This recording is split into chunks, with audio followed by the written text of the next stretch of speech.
అవతారించిన విక్రమార్కుడు, సేతు భంజనం వచ్చిన విక్రమార్కుడు, సంజీవన కొని తెచ్చిన విక్రమార్కుడు, అంతటి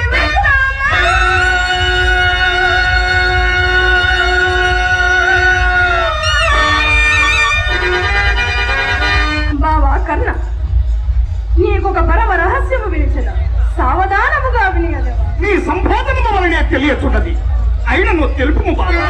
కన్య ప్రాయమున భాస్కరుని కన్నా